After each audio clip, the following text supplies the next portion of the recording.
देखिए, जब online class होता है तो कहीं ना कुछ उसमें पूरा तैयार करना होता है डाटा को। अगर फिर छूट जाएगा तो आप ही लोग कहेंगे कि सर डाटा कुछ रह गया, इसीलिए।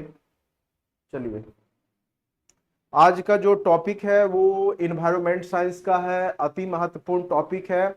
और ज़्यादा बड़ा नहीं है इन्वायरमेंट साइंस, आपको पढ़ना मुश्किल से 3 से 4 क्लास में आपका अच्छे से एंड हो जाएगा। और क्वेश्चन उससे ज़्यादा आपको ना ही पूछा जाता है ना ही पूछेगा, ठीक है। इन्वायरमेंट साइंस में बेसिक जो टर्म है आपका जीव मंडल का, उसके बारे में आपको पढ़ना है। पर्यावरण से रिलेटेड अभी तक जो बैठक हुई है पर्यावरण को लेकर के विश्व स्तर पे, या भारत ने क्या पहल किया है जैव विविधता से लेकर के, तो यही सब चीज इसमें हम लोग पढ़ते हैं। खास करके पॉल्यूशन, जो आपका प्रदूषण है उसके बारे में पढ़ेंगे। फिर जैव विविधता के बारे में पढ़ते हैं, पारिस्थितिकी तंत्र के इकोसिस्टम जिसको बोलते हैं उसके बारे में पढ़ते हैं, ठीक है। तो इस प्रकार से मेन रूप से ईवीएस में ये सब टॉपिक को पढ़ा जाता है। और आज का जो क्लास है वो आपका 1 to 5 में तो क्लियर कर दिया है कि ईवीएस के सेक्शन रहेंगे। लेकिन एक बात और ध्यान देने वाली है कि ईवीएस एक आपका जनरल अवेयरनेस का टॉपिक है। तो आपके जो 50 नंबर के और भी लोग हैं 1 to 12 के बीच में, चाहे वो 6 to 8 में बैठे, चाहे आप 9th-10th में बैठे, चाहे 11th-12 में बैठे, सब में यहां से क्वेश्चन पूछे जा सकते हैं। Good evening to all, good evening to all. जितने भी लोग हैं सब लोग लगभग जुड़ चुके हैं और अब आपका सेशन स्टार्ट होने वाला है, इसलिए आप लोग अच्छे से ध्यान से समझने का प्रयास कीजिएगा। 1 to 5 में तो क्लियर करके लिख दिया है कि ईवीएस के प्रश्न पूछे जाएंगे, लेकिन जो आपके प्रश्न हैं वो आपके जनरल अवेयरनेस के तहत अन्य जो भी सेक्शन है 6 to 8 हो, 9th-10th हो या 11th-12 हो, वहां पर भी आपको जनरल अवेयरनेस में ईवीएस के प्रश्न पूछे जा सकते हैं।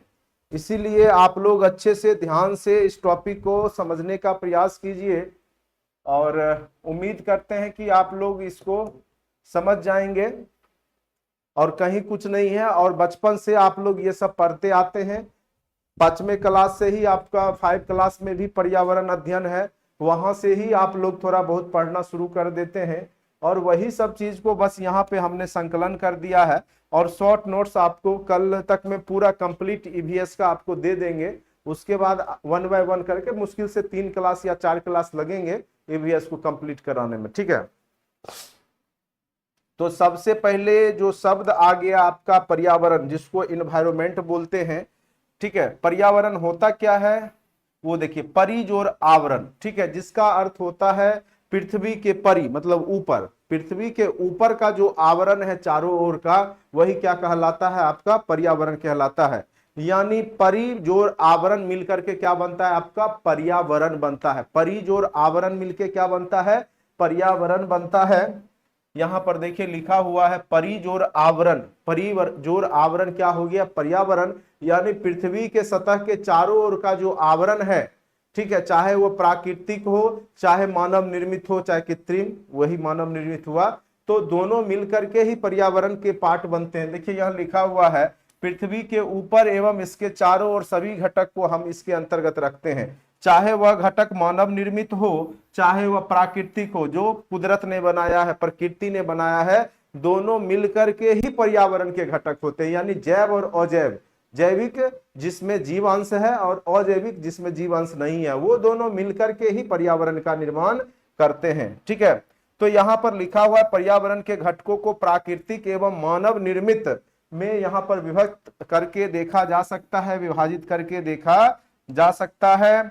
जैसे पर्यावरण हो गया, तो पर्यावरण में आपका एक तरफ आपका जैविक और एक, या कह सकते हैं एक प्राकृतिक और दूसरा मानव निर्मित। तो प्राकृतिक के अंतर्गत आपका आ गया कौन सब, पेड़ पौधा वायु, ये सब क्या हो गया, जमीन मिट्टी भूमि, ये सब क्या हो गया प्राकृतिक। और वही आपका मानव निर्मित क्या हो गया, सड़क हो गए, भवन हो गया, पार्क हो गए, जो मानव के द्वारा निर्मित हैं वो क्या हो गए मानव निर्मित हो गए। तो ये दोनों मिलकर के ही आपका पर्यावरण बनाता है। अब पर्यावरण को मेन रूप से यहां पर देखिएगा तो जैव मंडल, स्थल मंडल, जैव मंडल जहां पर जीव निवास करते हैं, ठीक है। वायुमंडल जो आपके चारों ओर जो वायुमंडल में वायु का जो आवरण है उसको वायुमंडल कहते हैं, ठीक है, पृथ्वी के चारों ओर का जो गैसों का जो आवरण है वो वायुमंडल कहलाता है। जलमंडल, जहां पर पूरे पृथ्वी के 71% भाग में क्या है, जल है, वो क्या कहलाते हैं, आपके जलमंडल कहलाते हैं। बिल्कुल बेसिक सब है, इसमें नहीं भी पढ़ाते फिर भी आप लोग ईवीएस अच्छा करते, लेकिन फिर बाद में कई लोग कहते सर ईवीएस नहीं पढ़ाए। तो चलिए, मेरा काम है आपको हर एक पॉइंट्स को बता देना, जिससे कि आपके एग्जाम में आपको दिक्कत नहीं हो। पर्यावरण में जैविक और अजैविक दोनों प्रकार के घटक पाए जाते हैं। जैविक घटक के अंतर्गत आप देखिए जहां पर जीव जंतु, पेड़ पौधे, पशु, मानव सब हो गए।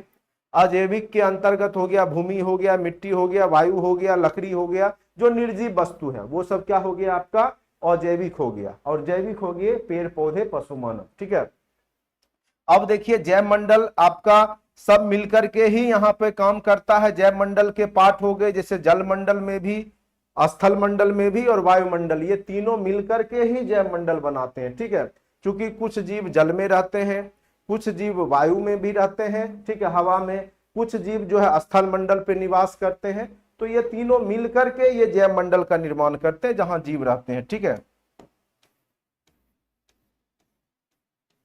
तो ये समझ गए होंगे। अब आते हैं पर्यावरण संरक्षण को लेकर के सबसे पहला प्रयास कब किया गया।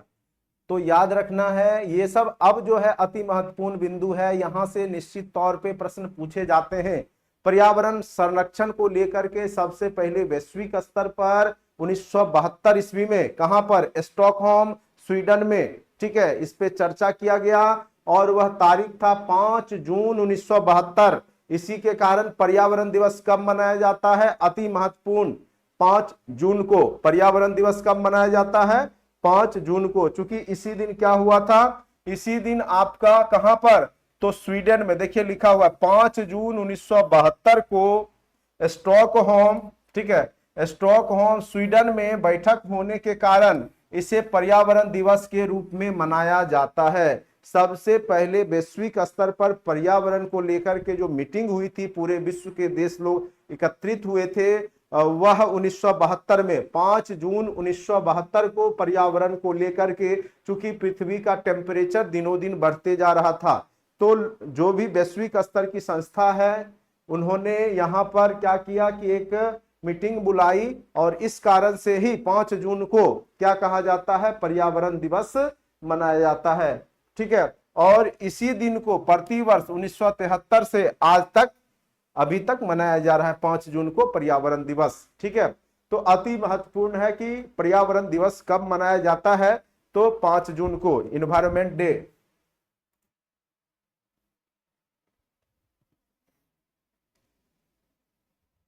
सजीव वो हुए जो सांस ले, जो चले फिरे। निर्जीव वो हुए जैसे पार्टिकल्स हो गया, ना वृद्धि करे ना प्रजनन करे। ठीक है, तो सजीव और निर्जीव समझ ही रहे होंगे आप लोग। अब आ जाते हैं पृथ्वी सम्मेलन 1992 रियो ब्राजील में एजेंडा प्रकाशित हुआ। अब देखिए, अब इकट्ठे अब कहां पे पहुंच जाइए, तो 1992 का रियो सम्मेलन ब्राजील में हुआ। इसमें पृथ्वी को लेकर के एक कॉन्फ्रेंस ऑफ पार्टी, ठीक है, कॉन्फ्रेंस ऑफ पार्टी की शुरुआत की गई, जिसको कॉप कहा जाता है। निश्चित तौर पे यहां से क्वेश्चन पूछा जाता है कॉप के बारे में। कॉप क्या था कि पूरे वैश्विक स्तर पर जो टेम्परेचर बढ़ रहा है, यूएनएफसीसी के द्वारा, जो CCC जो आप बोलते हैं, United nation framework convention on climate change, ठीक है, जो आपका जलवायु परिवर्तन हो रहा है उसको लेकर के यहाँ मीटिंग बुलाई गई थी। तो यहाँ पर देखिए पृथ्वी सम्मेलन 1992 में कहां पर हुआ, तो अति महत्वपूर्ण है, रियो ब्राजील में हुआ था और इसमें एजेंडा 21 प्रकाशित किए गए थे। अब समझेंगे कॉप, कॉप क्या है, ठीक है, अति महत्वपूर्ण। कॉप के बारे में आपको पूछेगा, कॉन्फ्रेंस ऑफ पार्टी, यानी वैश्विक स्तर की यह संस्था है जो कि जैव विविधता, ठीक है, जो जलवायु परिवर्तन होता है वो सबको देखती है कि किस प्रकार से आपका जो परिवर्तन हो रहा है जलवायु वो ना हो, कंट्रोल में रहे। ठीक है, तो कॉप, कॉन्फ्रेंस ऑफ पार्टी की शुरुआत कब हुई थी, तो रियो सम्मेलन से ही हुआ। रियो सम्मेलन रियो डी जेनेरियो ब्राजील में जो हुआ वहीं से हुआ और इसको कॉन्फ्रेंस ऑफ पार्टी कॉप कहा जाता है।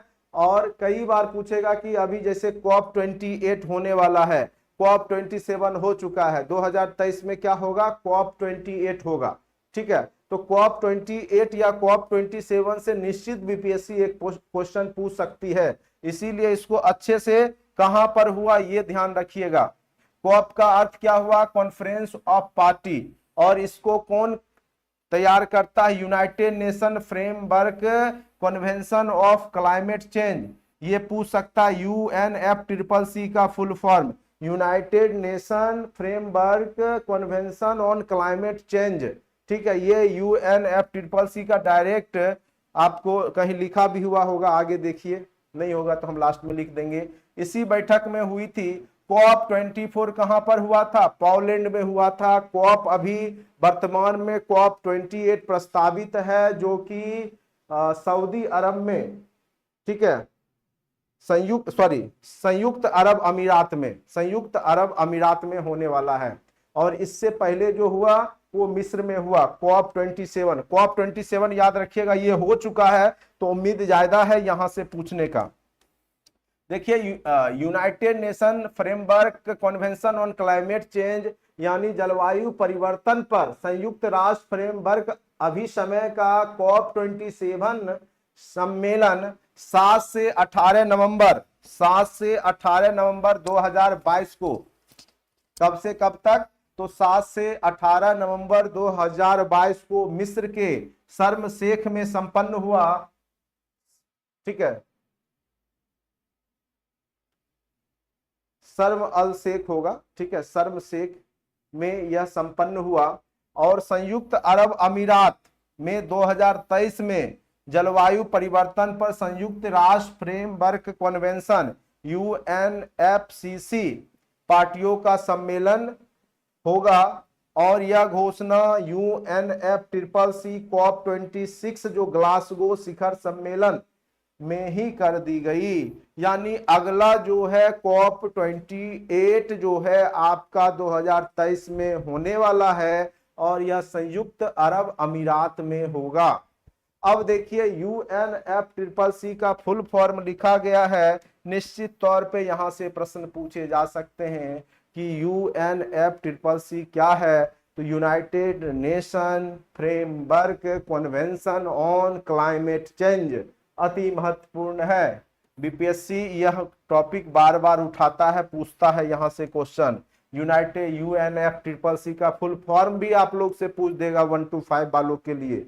ठीक है, बाकी जनरल अवेयरनेस का चीज है, ये है क्या चीज, इसके बारे में जान ही गई। यह वैश्विक स्तर की संस्था है, जो कि 1992 के रियो बैठक ब्राजील के बाद इसकी शुरुआत हुई। यह पूरे वैश्विक स्तर पर, ठीक है, जलवायु परिवर्तन जो हो रहा है उसको लेकर के यह जो है बैठक बुलाती है कि किस प्रकार से यह जलवायु परिवर्तन ना हो, जो जैव विविधता दिनों दिन घटते जा रही है वो ना घटे, तो ये सब पर ये जो है बैठक बुलाई जाती है।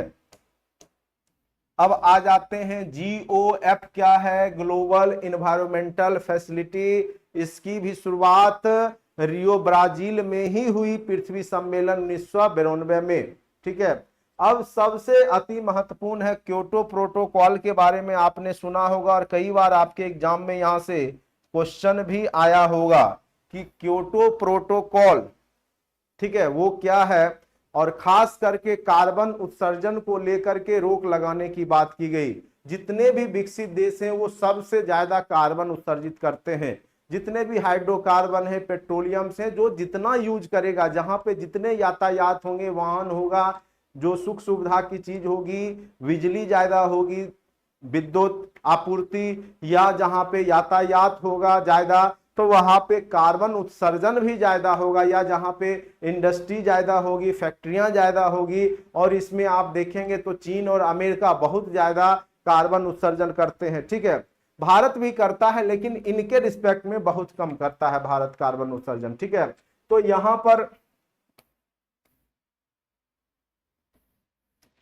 पर देखिए, सबसे पहले यहां पर जो जापान में क्योटो प्रोटोकॉल हुआ 1997 में, कई बार पूछा जा सकता है कि क्योटो प्रोटोकॉल कहां हुआ, तो जापान में। और इसमें कार्बन क्रेडिट की बात की गई।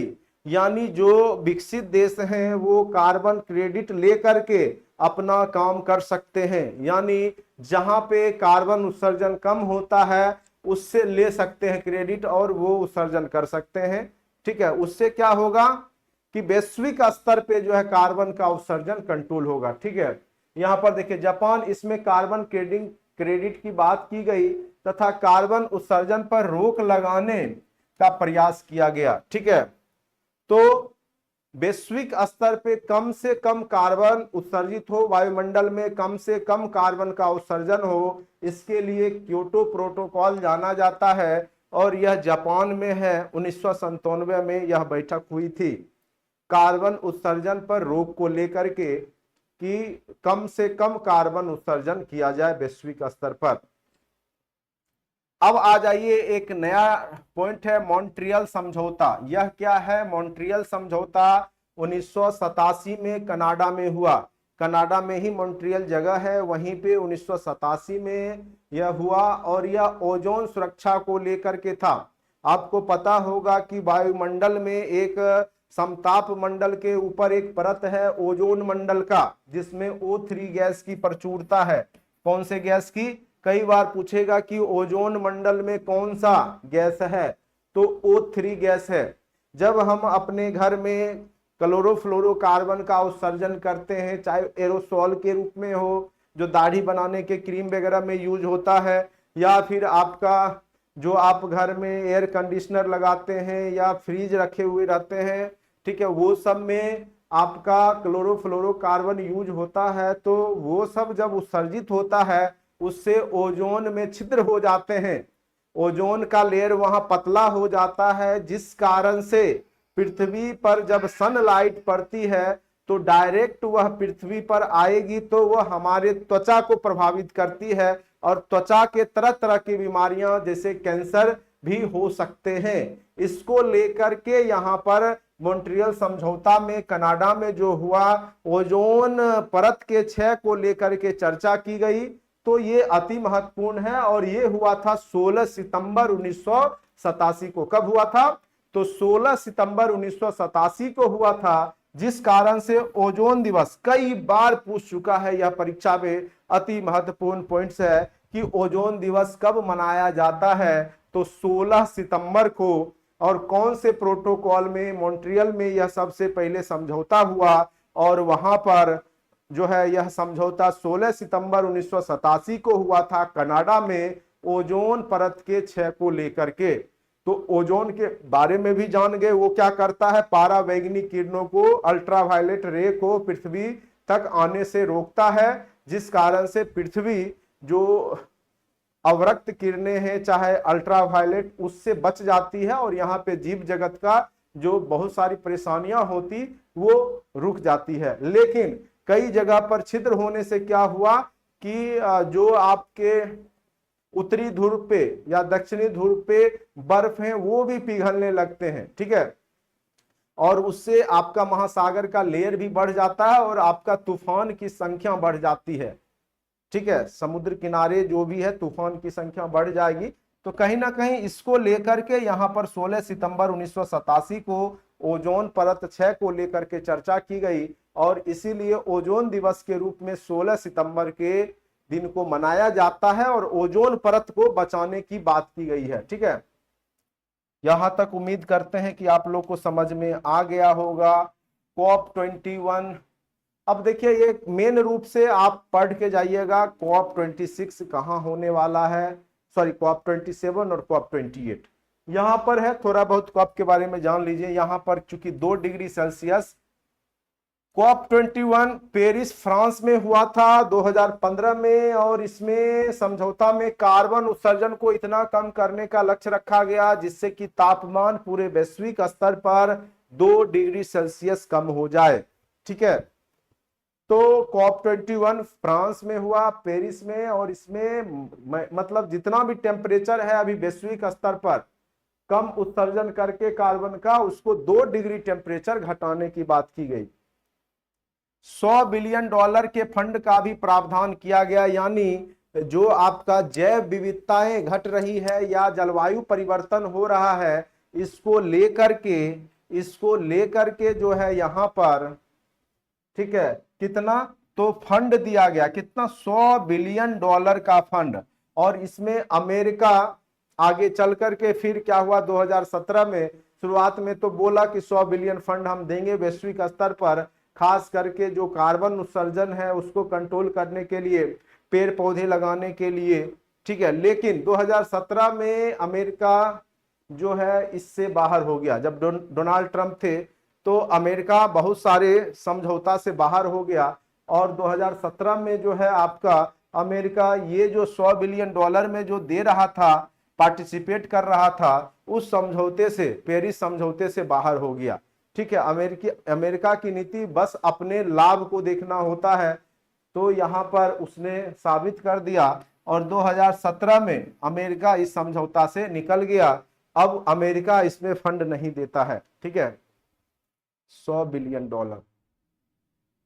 बिलियन मिलियन आप लोग जानते ही होंगे, ठीक है, एक बहुत अच्छा अरब कह सकते हैं, ठीक है।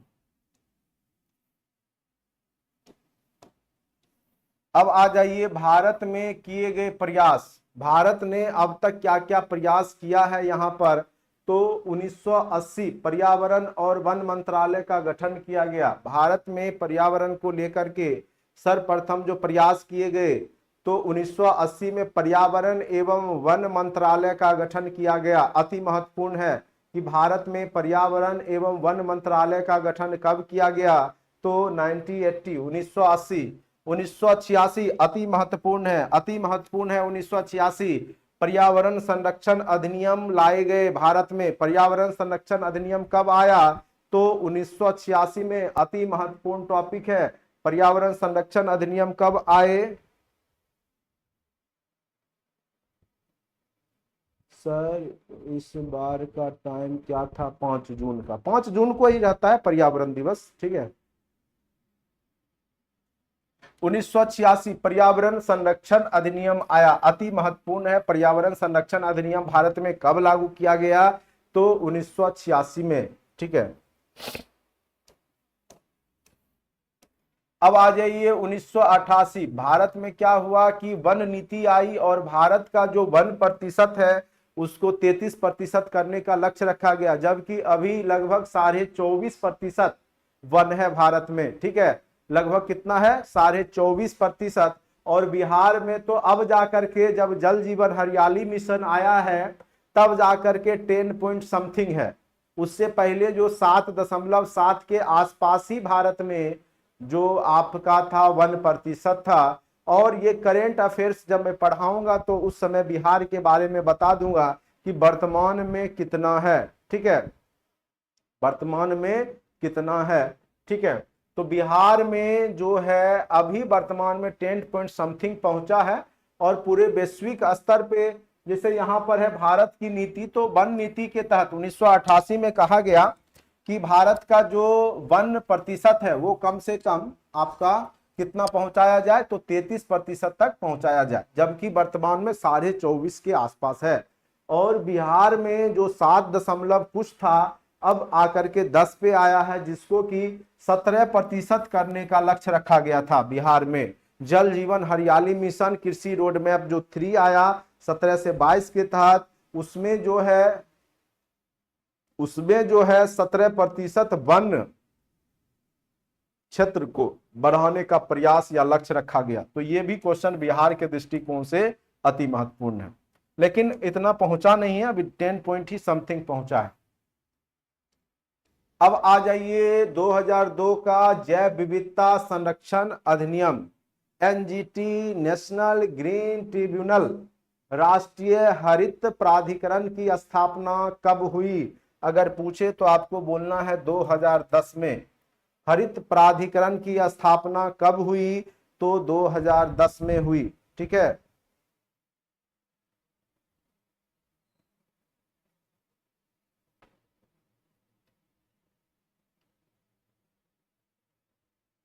अच्छा थीम पूछ रहे थे, नहीं, अच्छा चलिए। अब जो है आपका हरित प्राधिकरण की स्थापना कब हुई, तो 2010 में, ठीक।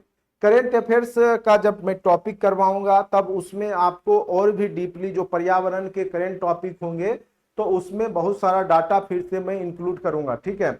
ये आपका स्टैटिक पोर्शन फिलहाल पढ़ा रहा हूं, और पर्यावरण का जब करेंट अफेयर सबसे लास्ट में मैं बताऊंगा तो पूरे साल भर के पर्यावरण, जैव विविधता, जलवायु परिवर्तन से रिलेटेड जो भी बैठक हुई, जो भी कुछ किया जा रहा है वर्तमान में, ठीक है, उसके बारे में मैं डिटेल से अच्छे से फिर से लास्ट क्लास जब लूंगा ईवीएस का उस दिन बता दूंगा, फिर आपके एग्जाम में कोई तरह का दिक्कत आपको नहीं होगा। अब यहां पर आते हैं एनजीटी क्या है, नेशनल ग्रीन ट्रिब्यूनल है, और हरित प्राधिकरण, राष्ट्रीय हरित प्राधिकरण, और इसकी स्थापना कब हुई, तो 2010 में, ठीक है। तो यहां तक उम्मीद करते हैं कि आप लोग समझ गए होंगे, यहां तक आप लोग समझ गए होंगे। अब नेक्स्ट टॉपिक है आपका परिस्थितिकी। 2-3 मिनट का मैं गैप लूंगा।